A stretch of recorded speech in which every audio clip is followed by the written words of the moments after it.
Amsterdam, with its bustling streets and labyrinthine cycle paths, was a city where stories intersected at every corner. In the heart of the university hospital, Annelies worked tirelessly, driven by her passion for care. Tall, with striking features and an ever-serene gaze, she was known among her colleagues as a paragon of empathy. To her, every patient carried more than just a medical condition, they carried a story that deserved to be heard, even in silence. That's how she met Eva. Eva had arrived at the hospital weeks earlier, the victim of a cycling accident that had left her in a coma. The medical staff spoke about her with a tone of regret, young, full of life, and now suspended between life and death. To Annelies, however, Eva was more than a clinical file. There was something in her sleeping expression, something that seemed to plead for care, for attention. Every day, Annelies took it upon herself to clean Eva's body, apply creams to prevent sores, and, quietly, speak to her.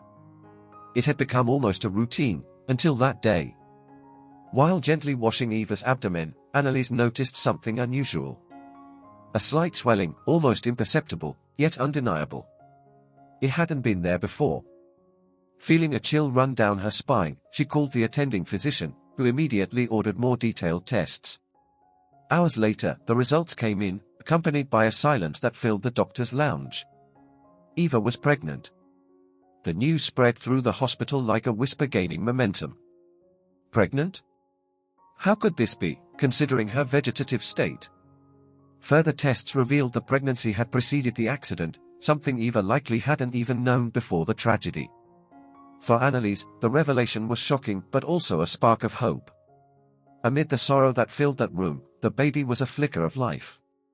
When she learned that the baby's father, Joris, had also died in the accident, the weight of the story grew heavier on her shoulders. As the medical team debated the risks of continuing the pregnancy in a comatose patient, Annelies was overtaken by a sense of responsibility she couldn't entirely explain. Caring for Eva and the baby became her personal mission. At the end of that day, as the hospital lights dimmed for the night shift, Annelies sat beside Eva. Her voice was calm, almost maternal. "You're not alone, Eva. We'll take care of you and your baby. I promise." It was a vow she made to herself, unaware of the challenges that lay ahead. As the weeks passed, Eva's belly grew steadily. The baby was a silent yet profound presence, stirring conflicting emotions among the medical staff. To some, it was a miracle, to others, a complication that might hinder Eva's recovery. But to Annelies, the baby was a message that even in the darkest circumstances, life found a way to thrive. One afternoon, as she adjusted Eva's sheets, Annelies felt movement. Her heart raced. It was the baby, a tiny kick, but filled with vitality. The nurse smiled, holding the patient's hand. "He's here, Eva. He's doing well." In that moment, she realized that, despite the silence, Eva was part of something much greater. Fate seemed to have left an unfinished story in the young woman's path. What Annelies couldn't foresee was how deeply this story would affect her own life. Eva's pregnancy, while a symbol of hope, could bring more questions than answers.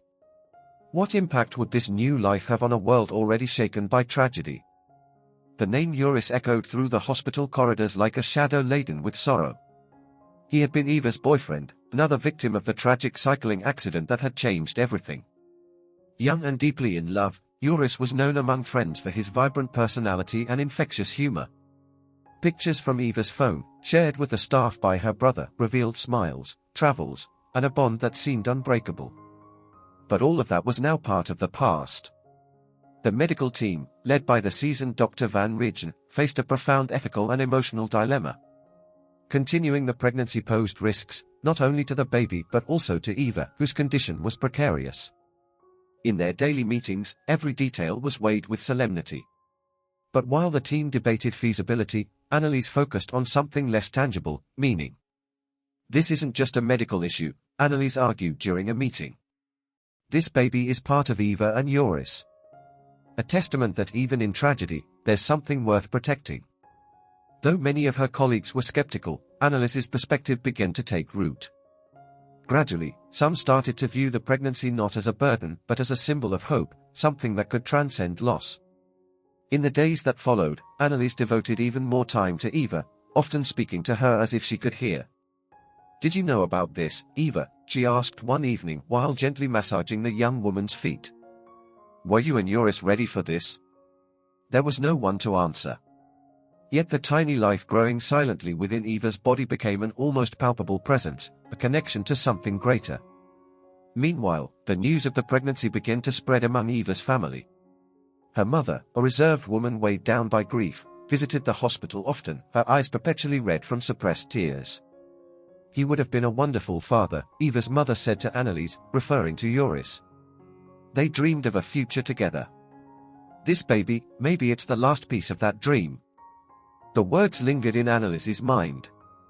She had witnessed many stories of loss and suffering, but rarely one imbued with such profound meaning. Even so, the path ahead was far from straightforward. Clinical risks loomed large, and the constant uncertainty surrounding Eva's condition weighed heavily. A single misstep, an unforeseen complication, and everything could unravel. Yet for Annelies, each day the pregnancy advanced felt like a small triumph. One spring afternoon, gazing out of Eva's hospital room window, Annelies remembered something a patient had once told her: life always finds a way. Eva and Joris's baby seemed to embody those words. As the pregnancy progressed, one question lingered: would Eva wake in time to understand what was happening? And if she did, how would she cope with a reality so profoundly marked by loss and responsibility?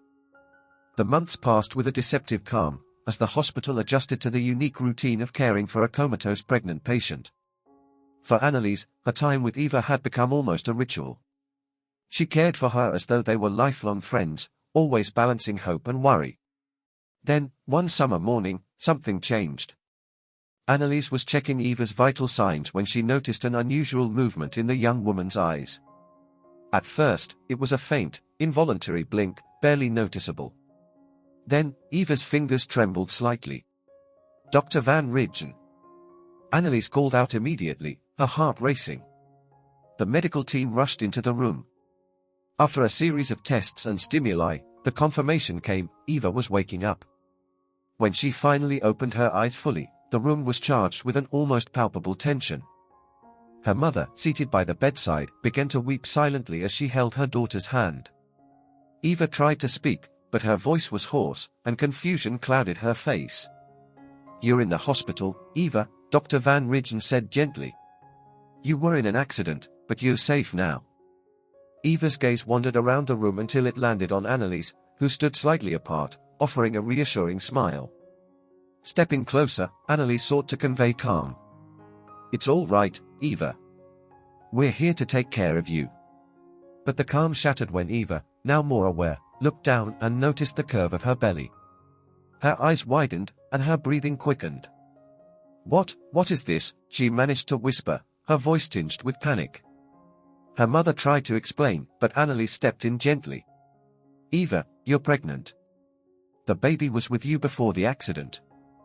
He's healthy and growing strong. The news hit Eva like a wave. She closed her eyes as though trying to process the flood of information. When she opened them again, silent tears streamed down her face. In the days that followed, Eva's physical recovery progressed rapidly, but her emotional state was far more fragile. With each visit, Annelies could see the inner turmoil she was grappling with. Eva asked little about the baby and avoided any mention of Joris, even when her mother spoke his name. One afternoon, Eva finally broke her silence. How did he die? She asked, her voice cold and distant as she stared at Annelies. Sitting down beside her, Annelies carefully explained the details of the accident. The account was brief but enough to bring tears to Eva's eyes. He didn't even know, Eva murmured, absent-mindedly stroking her belly. He didn't even know he was going to be a father. A mix of guilt, sorrow, and confusion seemed to consume her. Though surrounded by support, Eva retreated further into herself each day. When the time came to discuss the baby's future, Eva made a decision that stunned everyone. I can't do this, she said, her voice steady but trembling. I can't raise him. Annelies tried to reason with her, but the pain in Eva's eyes was undeniable. Every time I look at him, I'll remember what I lost, Eva explained through tears. It's not fair to him. He deserves a chance to be loved, to have a happy life, without this pain. Eva's decision appeared final. The baby would be put up for adoption after birth. Yet, even as she resolved to part ways with her child, Eva couldn't escape the profound impact of her choice. What consequences would this decision bring, both for her and for the baby, when their lives inevitably intersected once again? The birth took place on a grey morning, typical of Amsterdam. The baby's cry echoed through the corridors, but the sound that usually filled new parents with joy brought only silent tears to Eva. She refused to hold the baby, turning her face away when the nurse brought him closer. "I can't," she repeated, gazing out of the window. Annelies stood by her side, offering quiet support. She knew that no words could ease the weight of Eva's decision. Dominic, the name chosen by the adoptive family, was taken away hours later. The absence of the child left Eva's hospital room emptier than ever. In the days that followed, she avoided any mention of the birth, retreating into near-complete silence. Annelies respected her need for space but couldn't ignore the ache in her heart at seeing Eva like this. When Eva was discharged, she chose to leave the neighbourhood where she had grown up. Every street corner seemed to hold a memory of Joris, and the ghost of her decision followed her like a shadow. She sought a fresh start in Jordaan, one of Amsterdam's most charming neighbourhoods, with its narrow, flower-lined streets. It was there she decided to open a flower shop, a modest business that seemed to give her life a semblance of purpose. Tulips, in particular, became her specialty, a choice that symbolized both the fragility and resilience of life. Gradually, Eva began to rebuild her routine. The neighbors knew her as a quiet but kind woman. Tourists often stopped to admire the flowers, offering compliments that gave her fleeting moments of satisfaction. Yet, the emptiness never truly left her. One evening, as she prepared a new batch of tulips for the next day, Eva stumbled upon a tiny pair of baby shoes tucked away in an old box. A gift from her mother during the pregnancy, forgotten and never returned. Holding the shoes in her hands, she was overcome with a wave of sorrow and regret. Though her outward life appeared stable, the past continued to haunt her. She often wondered about Dominic. Did he have a good home? Was he happy?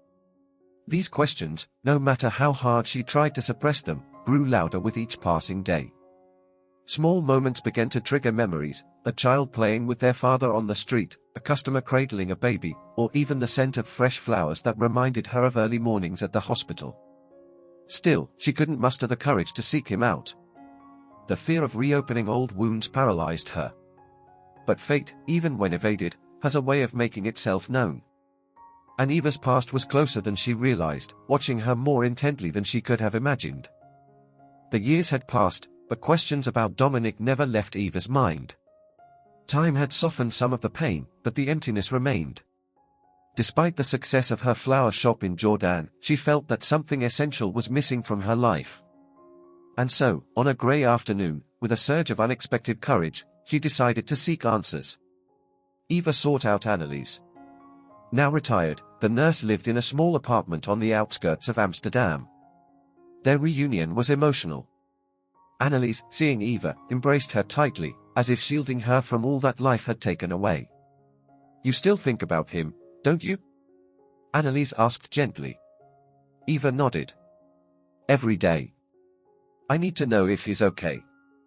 With a sigh, Annelies shared what she knew. Dominic, now 20 years old, had been placed in a local orphanage after his adoptive family could no longer care for him. Despite the challenging start, he was described as a bright and resilient young man with a passion for art and nature. "He visited me occasionally," Annelies said with a smile. "And you know the most curious thing? He used to go to your flower shop." Eva froze. "What?" she asked, almost breathless. Annelies explained that Dominic, now an adult, had visited Eva's shop multiple times, hiding his true intentions. He pretended to accompany a friend or simply admire the flowers. "He knew who you were, Eva. But I think he never had the courage to reveal himself." Eva's heart raced. Dominic had been so close to her all along, and she had never known. The thought that he had watched her from afar, silently, stirred something deep within her. "What do I do now?" she asked, her voice filled with desperation. Annelies suggested she reach out to San, an old colleague from the hospital who had become a mentor to Dominic. San had helped guide him toward his artistic passions and encouraged him to explore the connection with his biological mother. When Eva met San, the woman greeted her warmly. "Dominic is remarkable," San said. "He has an incredible inner strength. But, Eva, he carries wounds too.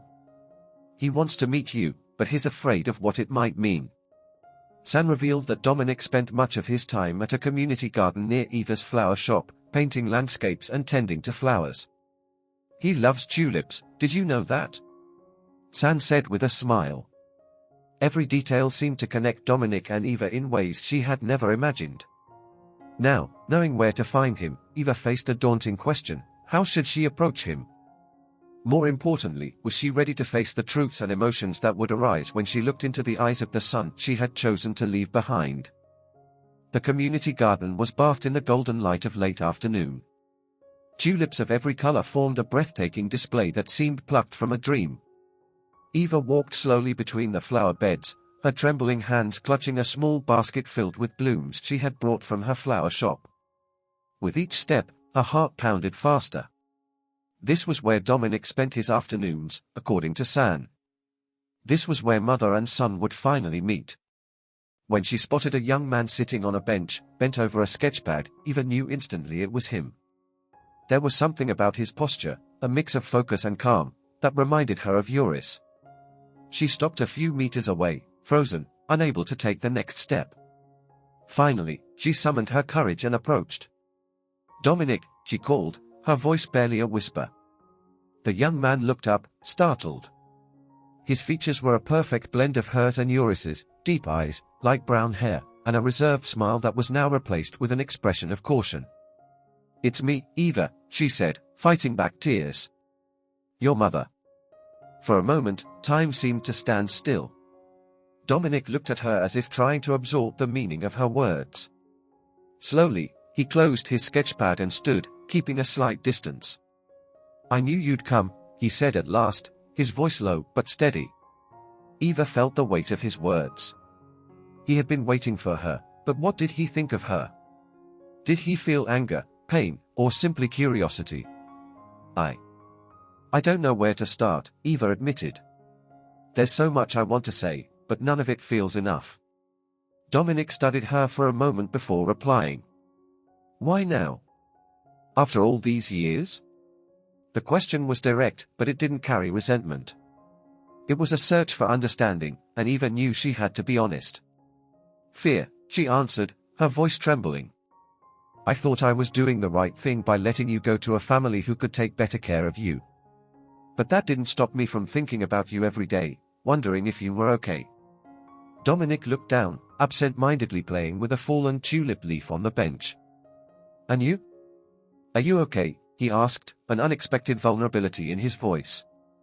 The question took Eva by surprise. She had never imagined Dominic might worry about her. "I tried to rebuild my life," she replied. "But I never stopped missing you." A moment of silence followed, broken only by the soft rustle of the wind through the flowers. "Did you know I used to visit your flower shop?" Dominic asked, a timid smile breaking across his face. Eva let out a nervous laugh, feeling a wave of relief at his light-hearted tone. "I only found out recently. I wish I'd known. I wanted so much to say something, but I had no idea." Dominic smiled more openly this time, and Eva felt a barrier begin to crumble. "I never knew what to say," he admitted.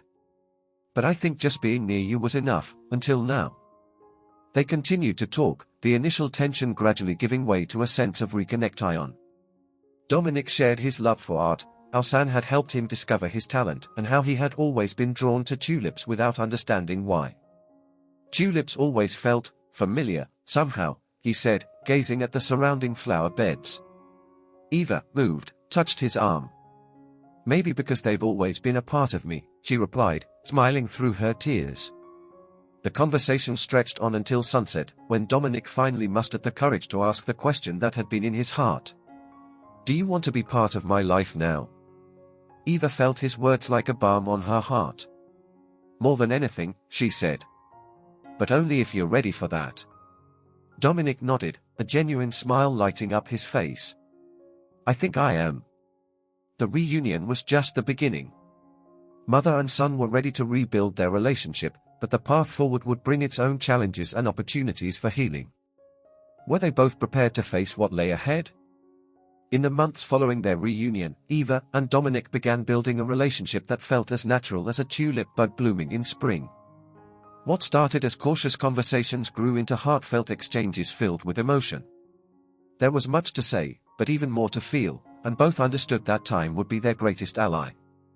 Dominic started visiting Eva's flower shop regularly, this time with no need to hide his intentions. He helped arrange bouquets, learning about the flowers and their meanings. Eva, in turn, was delighted to see how eagerly he absorbed every detail. "I think tulips will always be our flowers," Dominic joked one day as he held a freshly prepared bouquet. Eva smiled. "They symbolize rebirth, you know," she replied. "Maybe that's what we're experiencing now." The community garden also became a cherished place for them. On weekends, they tended to the tulips together, planting new varieties and discussing colors and arrangements. It was there, among the vibrant flower beds, that Dominic introduced Eva to his adoptive family.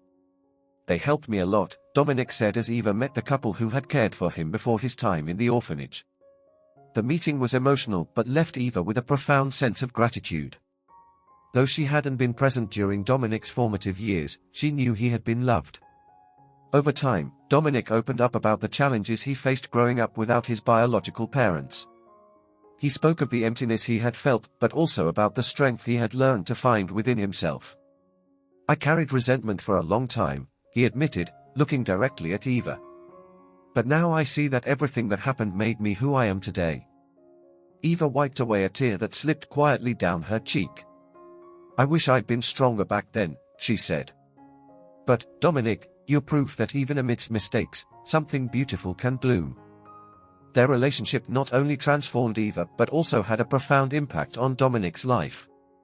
Inspired by his mother's story, he created a series of paintings centered on tulips, depicting stages of growth, pain, and resilience. One of these works was donated to the community garden, accompanied by a plaque that read, "Even the most delicate flower can withstand the strongest winds." The reconnection between mother and son brought Eva a peace she had never known. For the first time in years, the past no longer felt like a prison but a bridge to a future filled with possibility. One spring afternoon, Dominic invited Eva to a special event, his first art exhibition. Entering the gallery, Eva was struck speechless by one painting. It depicted a single tulip, surrounded by other flowers, yet standing out in its singular beauty. "I named this one Eva," Dominic said, smiling. The gesture was a powerful symbol of reconciliation. In the days that followed, life felt lighter.